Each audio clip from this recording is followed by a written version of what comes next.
주님은 저를 되돌아보게 하셨고, 이번 주 주님은 멈추지 않는 자전거라는 말을 듣게 하셨고, 이번 주의 삶은 하나님께 감사했습니다.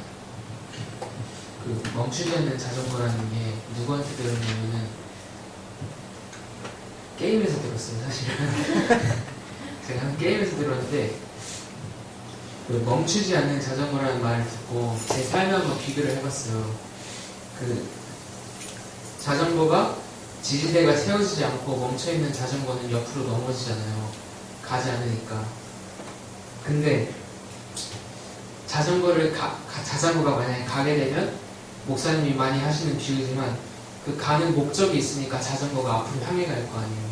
근데 지금의 제 목표가 인생에서의 좀 작은 입시라고 할 수도 있겠지만은, 그렇지만 그래도 그게 이것도 하나님이 주신 제 꿈이었고, 또 직업이 될 수도 있고 사명이 될 수도 있다고 생각했습니다. 그래서 이번 주 추석 때문에 좀 해이해진 경향이 없지 않아 있지만, 다행히 살은 찌지 않아서 살 찌면 더 힘들거든요. 이거 할 때, 춤출 때 막 뱃살 접히고. 그래서 근데 제가 아직 좀 이번 일주일 동안 추석 때문에 해이해질 줄 알았는데, 그래도 이런 생각을 좀 가지고 있었다는 게 저한테 있어서 좀 다행이었던 것 같아요. 요즘 좀 열심히 한다는 소리 많이 들어가지고.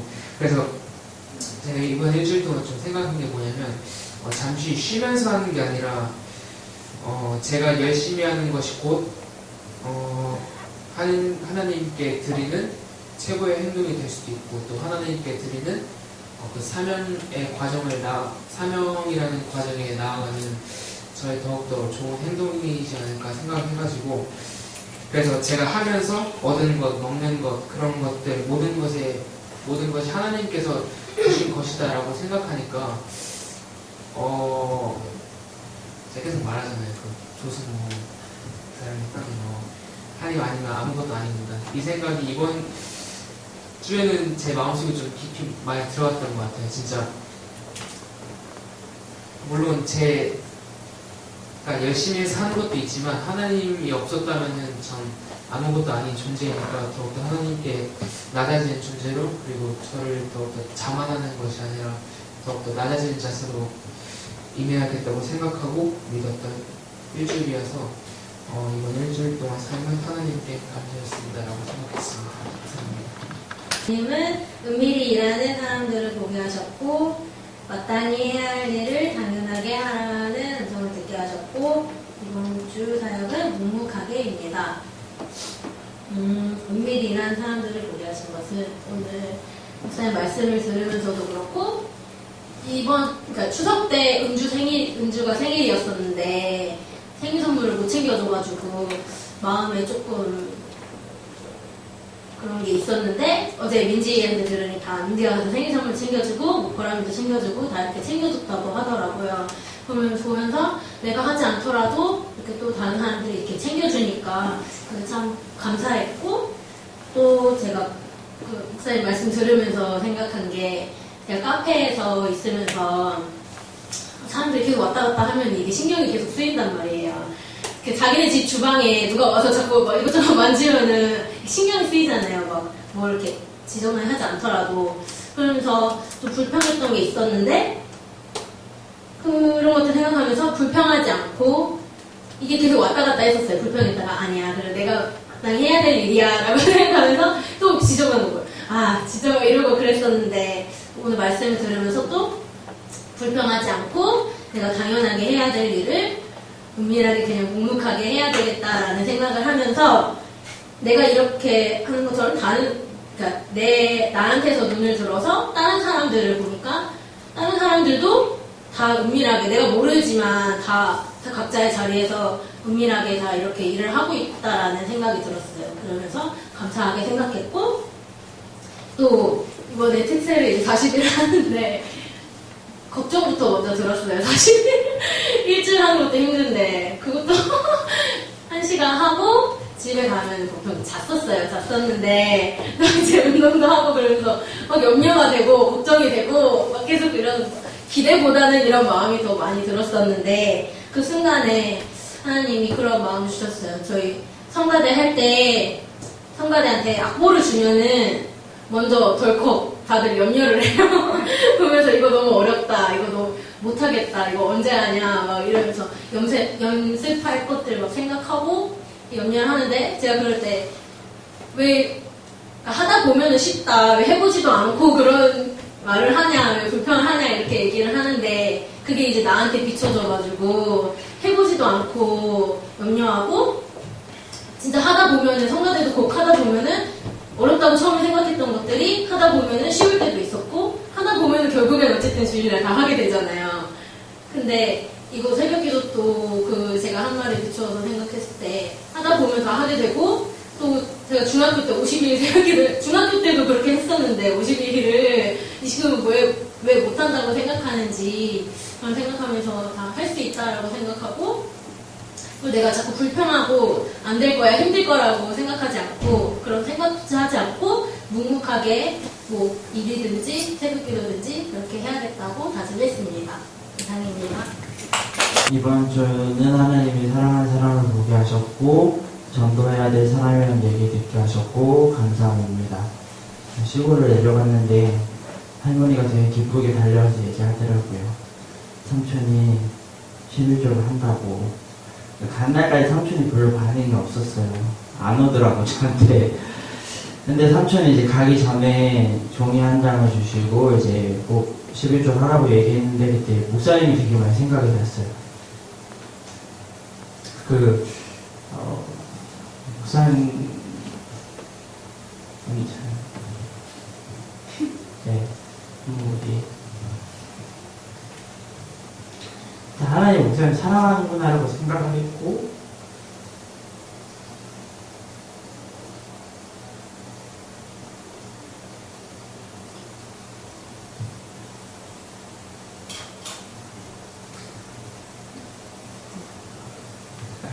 아무튼 그 생각을 많이 들었고 나도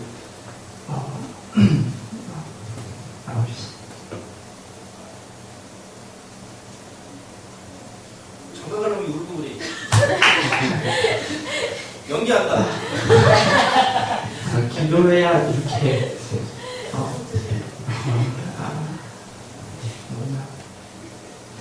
생각이 들었습니다. 또 전도해야 되는 거는 성인의 큰아버지 갑자기 내려오셔가지고 혜정이도 없던 사람이 와서 불편한 거예요. 안 그래도 집에 한 10명 있는데 막 성이 큰아버지까지 온다 해가지고 왜 오지? 근데 다행인 건 잠깐 왔다 간대요. 그래서 되게 다행이다 생각했는데 오자마자 저를 많이 보시더니 교회 다니냐고 사람 많지 않아요. 전도해야 된다고 얘기하시는 거여서 엄마도 가기 전부터 이제 그런 얘기를 했었어요. 이제 그 집에 가는 거는 전도를 하려고 가는 거다 얘기를 했는데 사실 생각은 했는데 별로 안 했는데 이제 그랬습니다. 네, 그래서 이 전도를 해야겠다 생각을 하고 이제 설거지도 하고 불도 뗐는데 다시 가서 불도 피고 제 위에 이제 형님 동서 저보다 6살이나 어리들 그 집에서 이제 제가 세 번째예요. 그냥 나이 순으로 하면 세 번째고 이제 그러니까 서로가 불편하네요. 이제 거기도 이제 처지가 많으니까 설거지하고 그러는데 제가 하고 나니까 고마워하더라고요. 그래서 서로가 이렇게 해야겠다고 예수님 믿으세요 막 하는 것도 중요한데 저 사람들한테는 이렇게 전도를 해야겠다 생각이 들어서 설거지를 많이 했고 감사한 거는 작은 할아버지 댁 가고 할머니 댁 다 갔는데 다 똑같이 물어보는 질문이 그거였어. 교회 다니냐? 집안은 교회 다니냐? 예수 믿냐? 했는데 이제 그런 질문이 오가는 게 되게 감사했던 것 같아요. 밤과 새벽을 보게 하셨고 길 잃은 아이의 소리를 듣게 하셨고 감정한 감성적이네요. 다시 돌아왔어 세치한테. 예, 동생이 밤에 일하는 이제 가게를 열었는데 항상 제가 이제 추석과 명절이라고 생각하면 잠만 자는 거예요. 그냥 쉬러 간다. 그러니까 내가 1년 동안 이제 일을 하면서 고생을 했으니까 집에 가서 제 이제 마음속으로는 안락이라는 게 가장 많이 잡혀 있었던 거죠. 근데 상민이가 이제 가게를 열면서 그 환상들은 처참하게 이제 깨지게 된 거죠. 이제 내려가자마자 상민이 가게가 보통 7시부터 다음날 새벽 4시, 5시에 끝나니까 내려가자마자 그냥 거기서 집에 가기도 그렇고 또 그렇다고 뭐 일을 거들기도 그렇고 그래서 애매하게 그냥 그 가게에 그냥 앉아있기만 했어요. 근데 저도 이제 쉬러 왔지만 거기에 대한 이제 안타까움과 좀 불평이 좀 생겼던 거죠. 근데 이제 엄마가 오히려 저보다 이제 더 힘드신 거예요. 새벽 6시에 일어나셔서 13시간가량 일하시고 7시부터 새벽 3, 4시까지 일을 하는 걸 보면서 그냥 제가 편하고자 했던 마음들이 그냥 산산조각이 난 거죠. 그냥 미안함에, 죄송함에. 그런 걸 보면서 한편으로는 걱정이 되게 많이 됐어요. 상민이가 가게를 열고 파업을 했을 때는 좀 상의를 하지 않은 상태에서 그냥 저질러 버려서 좀 화난 마음도 있었고 속상한 마음도 있었고 또 한편으로는 분명히 동생이 혼자 하지 못할 거를 도와주면 엄마가 거기에 대한 피해량과 에너지량과 체력적으로 버티지 못할 거라고 생각을 했거든요. 근데 이제 왠가 한 2, 3일만 있어도 엄마가 그냥 다 한숨만 쉬더라고요. 상민이는 그냥 그 마음을 잘 알지는 않았는지는 모르겠지만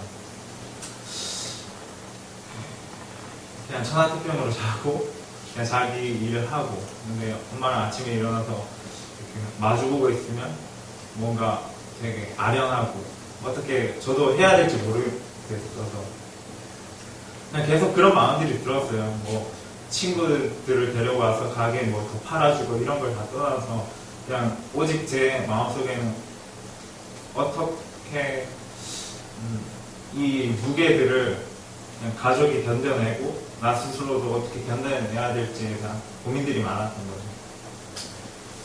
그러면서 이제 한 새벽 5시에 이제 정리를 하고 한 6시쯤에 나왔어요. 가게를 다 정리를 하고 나왔는데 한 4살 된 꼬마가 새벽에 혼자 나와 있더라고요. 처음에 그냥 제가 운전해서 다 귀찮은 거예요. 빨리 들어가서 자고 싶은데 뭔가 애는 혼자 있고 집을 그러니까 갈 바를 알지 못했던 거죠. 아브라함처럼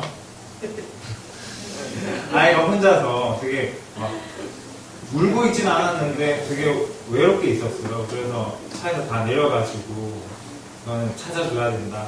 그래서 막 몸이 힘들고 마음도 짜증나 있는 상태지만 무조건 찾아줘야 된다는 게 일단 의무적이어서 경찰에 신고를 하고 아이를 쫓아가서 데려다줬는데 거기 아이의 도착한 엄마, 할아버지, 아빠조차들도 다 거기서 새벽 장사를 하고 있더라고요. 그런 거 보면서 이게 우리 가정에만 포함되어 있는 무게가 아니라 온 세상 사람들도 이런 무게들을 다 견디면서 살아간다는 걸 한 번 더 느끼게 된 것 같아서 좀 죄송스러운 마음들도 많았고 내가 쉬고자 할 때 생각했던 마음들이 되게 부끄러웠고 이게 삶인데 이게 더욱더 하나님께서 주신 감사인데 외면하고 있었던 마음들이 되게 많이 들었어요. 그래서 이제 떠나기 전에 그냥 엄마라고 했는데 엄마가 그냥 아무 말도 안 하고 그냥 미안하다고 그러더라고요. 왜냐면 항상 추석과 명절은 가족끼리 마주보고 밥 먹고 그냥 자고 TV 보고 웃으면서 고수덕 치는 그런 날들이었는데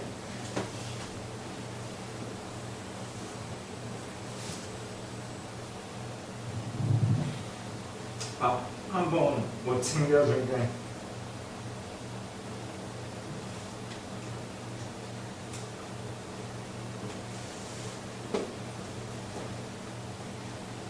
미안하다고 그러시더라고요. 이게 제가 되게 더 죄송한 마음이었고 더 이렇게 챙겨드리지 못하고 그냥 떠나는 마음이 많이 아프더라고요. 그래서 제가 도와줄 수 있는 거는 한 통의 전화와 기도와 그리고 공설공 교회를 통해서 하나님 영광을 통해서 더 가족을 위해서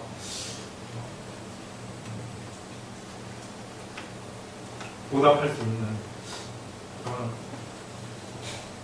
사람이 해야 되겠다고 이런 동안 생각을 했습니다.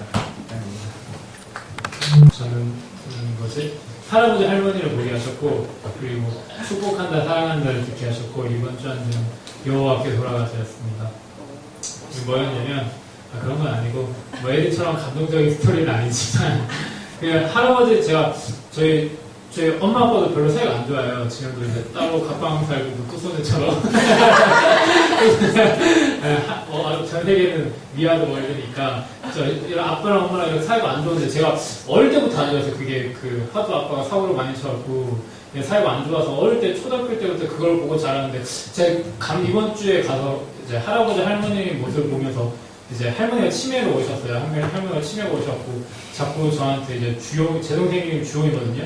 이제 주용이냐 묻고 10초 뒤에 또 주용이냐 또 물어요. 그래서 준석에 하면 네가 맞으냐? 장난이냐 묻고 또 주용이냐 또 물어요. 그리고 나서 이제 나이를 물어보세요. 나이를 이제 네가 올해 몇 살이냐 하면서 저 29이에요 이러면은 그럼 내년에 장가 가야지 하고 있다가 10초 뒤에 또 올해 나이가 몇 살이냐 또 물어봐요. 30분 동안 한 30번 넘기시죠.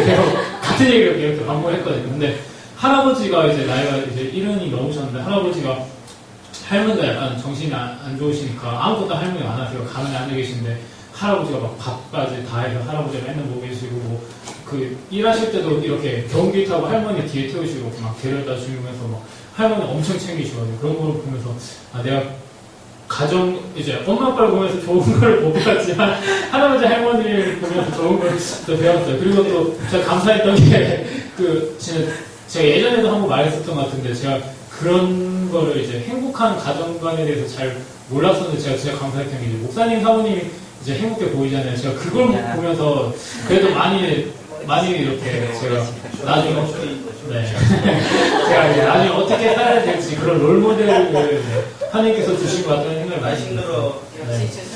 그래서 여자를 일단은 제가 무엇보다 깨달은 건 여자를 좋은 여자를 만나야겠구나. 어떤 여자를 만나야 되는 거예요. 하여튼 그런 생각이 예수님이 대하겠구나. 저런 사람 예수님이 대하겠구나 생각했고 그리고 축복한다 사랑한다는 이제 저희 이제 외갓집이 기독교예요. 외갓집이 저희 다 크리스찬인데 이제 저희 이제 이모가 항상 저를 만나면 하는 말이 항상 축복한다 사랑한다 이런 말이었는데 제가 이제 할머니가 외할머니가 저희 기도를 제일 많이 해주셨다고 했잖아요. 근데 할머니가 돌아가시고 이제 그런 기도의 분이 나는 이제 그런 기도해주는 사람이 없겠구나라고 생각했는데 근데 이모가 좀 신실하게 신앙생활 하세요. 근데 이모가 맨날 새벽기도 나가면서 우리를 위해서 맨날 기도한다라고 하더라고요. 그리고 또 이모도 한 분도 있는데 성남에 계신 이모도 이제 맨날 니네를 위해서 기도한다라고 하면서 이제 축복한다 사랑한다는 말을 해주면서 나를 위해 기도하는 사람들이 내가 몰랐지만 내가 이렇게 외롭다라고 생각할 때가 있었지만 계속 끊임없이 나를 위해서 기도해주는 사람이 있었다는 걸 깨달으면서 이제 저도 요즘에 기도 이제 하려고 노력을 하고 있거든요. 그래서 저도 이제 저는 솔직히 저 기도를 많이 한다고 생각했는데 이제는 앞으로는 이제 주위 사람들 위해서 기도를 좀 많이 해야겠다는 생각이 들었어요. 그리고 여호와께 돌아가자는 이제 요즘에 찬양을 좀 하나에 또 꽂혀서 듣고 있거든요. 계속 이제 차 타고 이제 돌아다니면서 이제 그 여호와께 돌아가자라는 가사가 이렇게 뭐 나오는 찬양이 있어요. 그걸 이제 계속 듣는데 제가 이제 가사 중에서 이제 나는 돌아서도 하나님은 돌아서 변치 않으신다라는 가사인데 그게 계속 마음에 와닿는 거예요. 제가 이렇게 솔직히 저도 이제 뭐 무난해 보이지만서도 막 마음속으로는 여동을 많이 치거든요. 사실 이렇게 티를 많이 안 내서 그래서 저도 많이 네. 내. 저도 생각 많이 하고 마케팅 할 때 많고 막 이런데 제가 이제 그런 걸 보면서 하느님이 계속 이제 지켜주시는구나 생각했어요. 그리고 날 위해서 이렇게 주위에 기도해주는 분들이 계시잖아요. 이런 걸 보면서 내가 뭐 눈을 딴 데 두고 이렇게 뭐 헛짓을 해도 이제 하느님 계속 날 사랑하시는구나라는 걸 느꼈던 이번 한 주였습니다.